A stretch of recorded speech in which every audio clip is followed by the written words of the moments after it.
അതെ, ഞാനിന്ന് നല്ലൊരു മെസ്സേജ് ഷെയർ ചെയ്യാൻ വേണ്ടിയിട്ടാണ് വന്നിരിക്കുന്നത്. ഇത് ഞങ്ങളുടെ നാട്ടിലെ ഒരു റബ്ബറും കൊമ്പ് ഒടിഞ്ഞ് ഭീഷണിയായിട്ട് ഇങ്ങനെ, അതായത് അപകടകരമായിട്ട് രീതിയിൽ കിടക്കുകയാണ്. അപ്പോൾ അതിനെ നാട്ടിലുള്ള ചേട്ടന്മാരെല്ലാം കൂടി ചേർന്ന് വെട്ടി മാറ്റാനുള്ള ശ്രമത്തിലാണ് കേട്ടോ.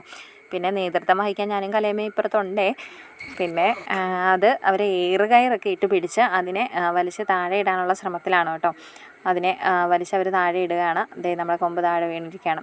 അപ്പോൾ ഞാനിവിടെ പറയാൻ ഉദ്ദേശിക്കുന്നതെന്ന് പറഞ്ഞാൽ, ഇങ്ങനെ നിങ്ങളുടെ നാട്ടിലും എന്തെങ്കിലും അപകടകരമായിട്ടുള്ള രീതിയിൽ കിടക്കുന്നുണ്ടെങ്കിൽ അതിനെ നിങ്ങൾ നാട്ടുകാരെല്ലാം കൂടെ, അതായത് എനിക്ക് തോന്നുന്നു കൂടിയുള്ള ഒരു അരമണിക്കൂർ അല്ലെങ്കിൽ 1 മണിക്കൂർ പൊക്കോട്ടെ, നമ്മൾ ആ ഒരു സമയം സ്പെൻഡ് ചെയ്ത് അതിനെ എല്ലാവരും കൂടി ചേർന്ന് വെട്ടി മാറ്റുകയാണെങ്കിൽ വളരെ വലിയൊരു അപകടം നമുക്ക് ഒഴിവാക്കാൻ സാധിക്കും. അതായത് അപകടം ഉണ്ടായാലും ഇല്ലെങ്കിലും എന്ന് വെച്ചാൽ, നമുക്ക് സോഷ്യൽ മീഡിയ ഇപ്പോൾ ഓണാക്കിയാൽ അത് ന്യൂസ് വെച്ചാൽ തന്നെ നമുക്ക് കാണാൻ അങ്ങനെയുള്ള സീനുകളെ കാണാനുള്ളൂ.